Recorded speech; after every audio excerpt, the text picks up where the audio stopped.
Hello everyone. Today we have with us Safina Nabi, who is a journalist working in Kashmir for the past almost a decade, and she has thoroughly reported on gender, climate change, human rights, and health stories.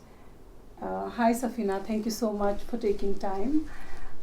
It's been amazing to see your work, and yeah, last year you were awarded with FETISO, so congratulations. And I mean, I have to really count so many, fellowships, so many grants. So you are inspiration to all of us. So thank you so much for your time. So today we would like to really talk about your journey, like how you started. I have been born and brought up with my maternal parents, and my grandfather was a forester those days, and he was really inspired by Rabindranath Tagore at that point of a time, and he was a forester also, and so he would be fascinated with news, and he would always be on radio, carry it with him. While he was on duty, he would carry it, and I was, under his supervision. I would study, do things, and it would fascinate me that how, because I was a very young child, and I would get fascinated that how somebody on the other side speaks, and then he informs us with so many other things. And then when he said that Nobel Peace Prize was awarded to Rabindranath Tagore, and I was like so happy because my grandfather was also influenced by him. And that, I think it's where my journey started, because I was so influenced with radio at that point of a time, and I was thinking someday I'll also see the other side of it, how they do it, how this voice comes off from this, sort of a setup. So when I was, in this journey of studying and under his influence, it certain things came naturally to me. In school also, I was like highly participatory in debates, other things, and there was one section that was devised by me that every day we would read news from newspapers, and I would do it in front, in the assembly. I think it started from there. So talking about those memories with your grandfather and how you were fascinated, because of his interests towards news.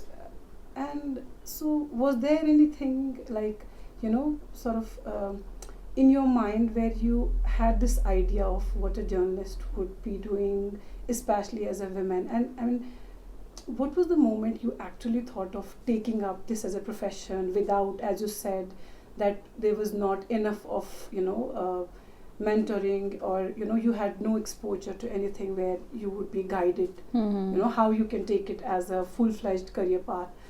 So tell us a little bit about that. To be honest, like, I was sure that I have to do journalism, but I was not sure how to do it. And if I say that there was no mentoring, there was actually no mentoring, because there was nobody, there was no social media, there was even the concept of Gmail was like alien to everybody. And when I was talking about journalism, I would just get fascinated with people who would interview people. Like, for example, if somebody got some award and then a journalist goes and interviews, if a politician is going, it's a victory for him, and the journalist is going. So it was that kind of a fascination that the journalist is everywhere. He doesn't have to become a politician because he goes and meets politicians. He doesn't have to become a doctor, he goes and meets them. So different stuff that was, the journalist was doing, I was getting fascinated with that. So the story actually started from that I have to do that job that will take me everywhere. What was your first job? Like so this is also something I say, this is a fun fact about me. I have never been into a newsroom, never ever. There is no training at all. Whatever I have learned on field. Whatever I have learned from editors, from different editors, because I was freelancing all the time.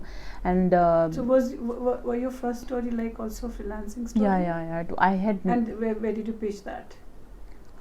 So basically, after I finished my masters, I was more into TV, and I assisted few directors. Like I assisted Vishal Bhardwaj, Imtiaz Ali. I was part of Heather team.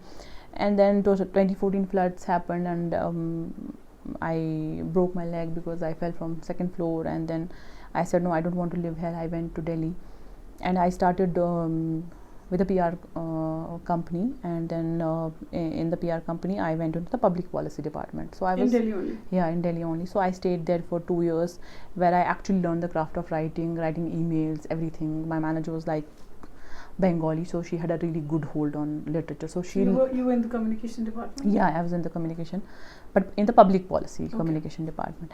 She really groomed me well, and those 2 years I have like really worked hard because I was raw. I knew things, but I didn't know how to put them into perspective. So she taught me all of that. And then I sort of was about to take a leap, go on a higher side. I would do stories here and there, but I would say that it was my side job. It was not my full-time job. So while working with them, yeah, I was writing stories also. Okay. And before 2018, in 2017 basically, I had come to Kashmir and I had visited some orphanages.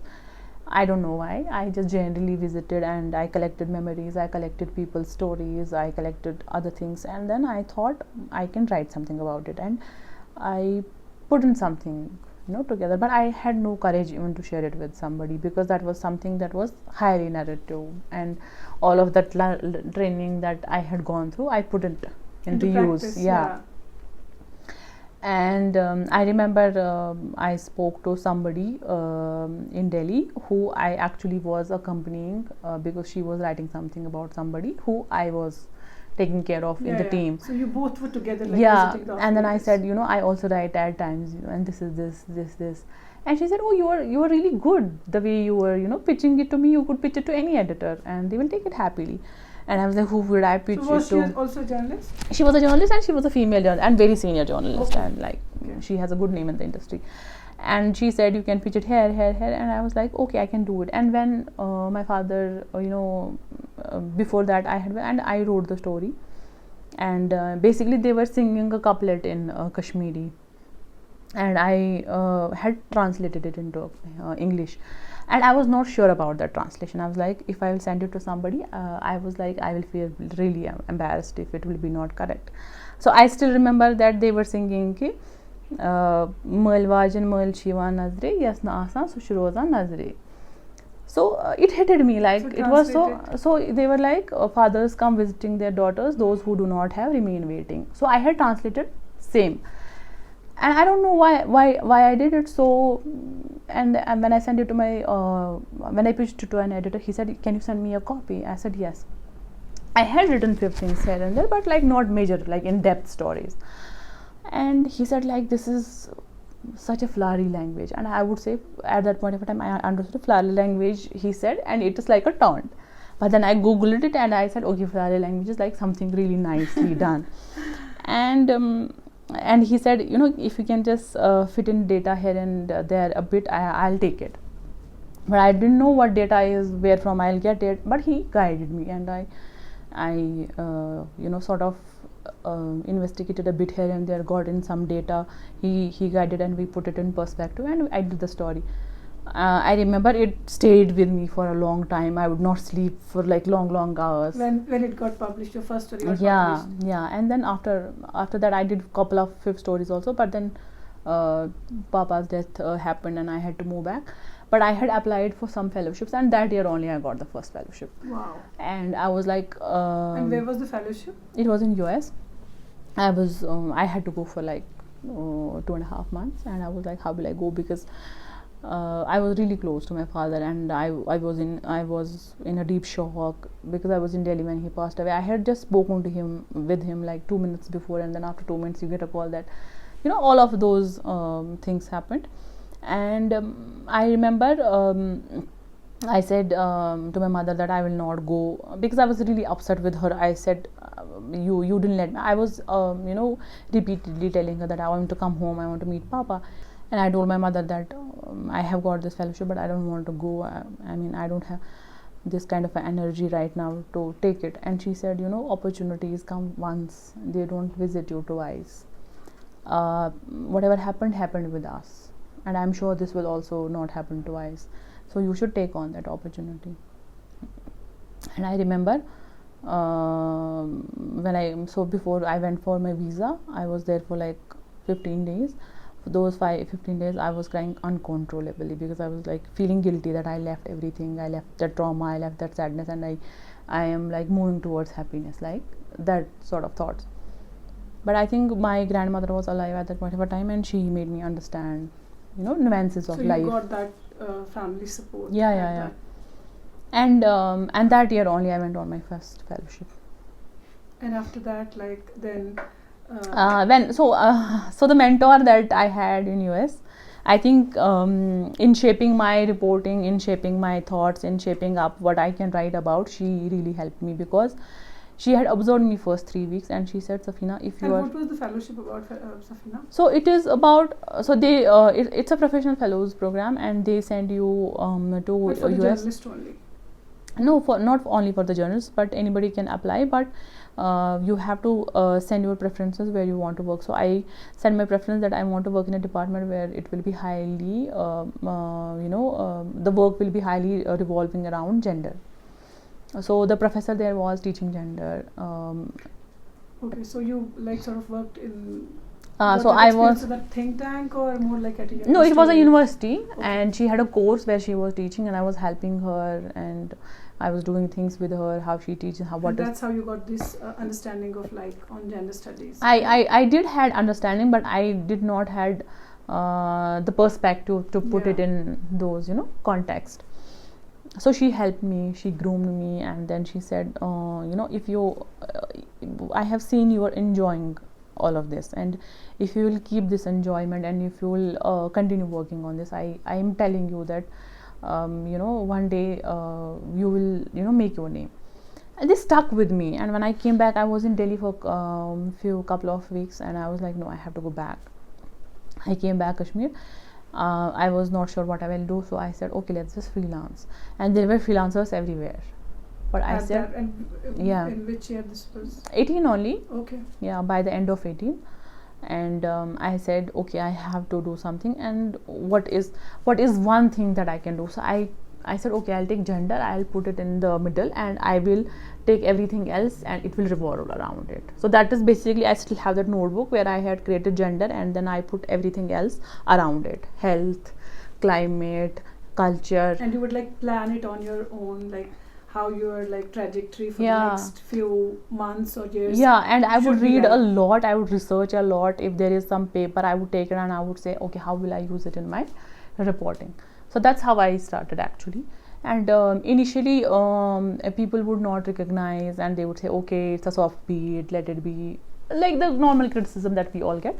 But I think after that, for 2-3 years when I was at it, and then people start noticing you, what kind of a work you are doing, what stories you are doing. And I remember when I got my first grant from Pulitzer Center, there was only one Kashmiri name on that website, and it was a male colleague, and he was very senior to us, like very, very like veteran journalist. And I was like, if he can be there, anybody can be there. And when I applied to that grant, they generally reply to you in 2 to 3 weeks, but I remember I got in the first 5 days I got the response, and I was so happy about that I'm getting. And it feels so subtle that your name was there as a female journalist, and First people female, started and recognizing, okay. And then somebody, a veteran journalist also, and then he wrote to me on my Twitter DM that how can a tiny girl do such kind of a huge reporting and get grants from Pulitzer? And then he wrote, it's a compliment, it's not a criticism. And I think like that was something really encouraging, and I was happy about it. So Safina, I would like to ask you, like you said, like when those initial first 2-3 years when you actually started freelance again, pitching to different organizations, so what kept you going at that time? I think money kept me going, because I really needed it at that point of a time, and I wanted to do something in life, and to do that something in life, I needed money. And I would for example, if I would earn 4,000 rupees from a story, if 2,000 rupees were my expenditure, I would spare those 2,000 rupees, and then I would create a bulk of amount, then I would do a bigger project with that amount. For example, and I would always do pre-reporting. I had never pitched to a story where I had not done pre-reporting. And people say that it's a crazy concept because you put in a lot of money, you put in a lot of effort. How do you know that you have to the story will be successful and the editor will take it? I say, if your ground reporting is strong, you know what you are working on, you know your subject, and you know how you have to put things into perspective, nothing can beat. Even if it will take you a year, you will it will be successful, you will get it published. And I think if you see my bigger projects that I have done, like in-depth stories, I have always pre-reported. There is not even a single story that I have not pre-reported. So I would bank on that money, so I would save it and use it in the bigger project, and then I would get the bigger project will give me some bigger money. Half of it I would spend and half I would save and use it for another bigger project. So that's how I have like literally piled up my work of body. And do you think freelancers out there, especially in Global South, do you think they have this enough understanding of the importance of pre-reporting? I think they do have, but I also should accept this, and I should not criticize on that. There is no funding available for pre-report. Like for example, if you're doing a story for a bigger organization, if you'll not give them solid material, why would they take it? Right? Because they have their own reporters, stringers everywhere, they can assign it to. So you have to give them something different, something unique, something that they are not able to do it. So that will also come from local understanding, where you can put local things into perspective, use research and back it. Basically substantiate what you are saying, substantiate what you're working on. And that will not come within a home, that will not come from desk, that will come from meeting people, understanding them, seeing what they are doing, how it has impacted. And reporters want to do that, but they don't have that kind of a funding, they don't have that kind of a money available them to do that. Even if they would want to do that, how will they do it? Everybody is not like, for example, if there are 10 people who are living in Delhi, all of them are living on rent, so they have to take care of their expenses also. If they will, I think I had that kind of a privilege that I could stay in my home, I could do research, and I had that money that I was saving up, I used that for traveling. For example, if there is another female or there is another male who is a freelancer and they have a family who's completely dependent, how will they work out? So I think we need more, we need organizations, or we need publications who will support freelancers more, give them some kind of a buffer money that they can use in reporting, pre-reporting, so they can use it. So I remember all of those projects that I was doing, I was working on a project and it was somewhere in the other state of India, and it didn't turn out like the way I had thought it, and I had to shelve it because there was no enough material to substantiate what I was thinking. But the information came from an activist, and it was okay. I spent some money. I said it's okay. It's okay it didn't mature. I didn't make something out of one project. It's okay. It doesn't mean that every project will turn out like that. To be very honest, I am that kind of a person who keeps on thinking into different directions. Even if I am going somewhere, I'll keep thinking. And in the middle of the night also, if I am not sleeping, I'm thinking. So I'm thinking about my work. So I'm highly ambitious and highly passionate. Yeah. So I'm in that cycle. All the time into it. Yeah, I mean that even if so for example, even if I am speaking to you, there's something in the back of mind that's going on. so I'm always thinking. As a female, as a woman journalist, was there this sort of that understanding with you that you really want to work more with women, like quote more women's sources, give voice to absolutely more women's so absolutely. I think the first thing when I came back and I wanted to report, the first thought in my mind was that I have to report more on women, because I felt in my part of the region, women are more vulnerable, they face more challenges, and they suffer at different levels. They suffer as sisters, and then they suffer as mothers, as wives, and so on and so forth. And at that point, did you ever realize that their perspectives were missing, and you yes, have absolutely. To so that was the point. So that was the point, that if they are suffering at multiple levels and it is so layered, but it has never been said, it has never been written, I wanted to meet them. And it was not easy, to be very honest, meeting women and talking to them, because men would always say, hey, what do you have to talk to them, you talk to us. They don't know. Yeah. What will they say? Which don't normally know. Is like cultural. Absolutely. Global South. Absolutely. And I would make it sure that if something has happened, I don't visit the same day. I just take 2-3 days, so that the men are here and they're busy, and women are, they are just grounded a bit, control over emotions, so that if you can talk to them, they can answer. And so you gave that more time to your sources, making them comfortable, rather and than jumping. And this also came to my understanding that I cannot do breaking news, because that was not something I would want to do. Wanted time. I wanted time, I wanted research, I wanted to give in something different. I wanted to get something out of understand the Yeah. full story and do it. Yeah, so that basically time pushed me, you Yeah. know, into pre-reporting also, that how you can do it. And then it also gave me this understanding that okay, I can take bigger projects, I can spend 2 months on a story, it's okay. I can by side I can do stories like here and there, but the biggest story will be only one, or they will be two to three every year. They cannot be like multiple. So that kind of an understanding also came from that. And why didn't you thought of like doing a full-time job? I in didn't want journalism? to, so basically I didn't want anybody to control my thoughts, neither I wanted any editorial policy to follow. And to be very honest, I am somebody who doesn't like to be I cannot work under supervision, I cannot work under a boss, because that's my individuality. I am somebody who herself wants to be the boss. So I wanted to be the boss of my own life, boss of my own project. So I cannot, that is basically not me. And you didn't want to be in that box. Yeah, I didn't want in that box or in that shell. Instructed all Yeah, the time. no. So I can take inputs from people, but I have to do my like ultimately I'll do what I have to do. So I just that freelancing gave you freedom, enough freedom to do that and time to do that. Yeah. So and then it also gave me opportunities. If there are 10 editors, if 2 will not like you, 8 will like you. If 8 will There not are like you, people 2. So there are you can people who bank think upon. like you, like there are people who are mad like you. So they will somehow connect You want with to- that you want to madness. connect. Yeah, exactly. That's a So great point. so they will connect with your madness, and then something magical will happen. And I think that has happened with most of my in-depth projects. And Safina, in almost your 1 decade of freelancing journalism, what have been those those gaps, or to say it appropriately, what have been the struggles that you still struggle with, and you still feel that those things somehow discourage journalists, these freelancers, especially women journalists, to pursue freelancing as a career? I think a lot of them, and the first thing is that when you are on field, and especially if you are covering something that is where it puts you in vulnerable situation, that's more challenging, because What do you mean by that? so when there is no newsroom behind you, you are not able to prove your identity as a reporter. You don't have a press card, you don't have resources, and for example something happens to you, you do not know how will you cover that. And you do not have an insurance. something like that. And also if you're, for example, if you're covering a riot or something, and people, like, so for example, in the law and order situation, police will pick you up, there is nobody you will call to, there is no editor, there is nothing like that. So there are lots of challenges that freelancers and women journalists face, a lot of challenges. Thank you so much, Safina. Wish you all the best for your future endeavors.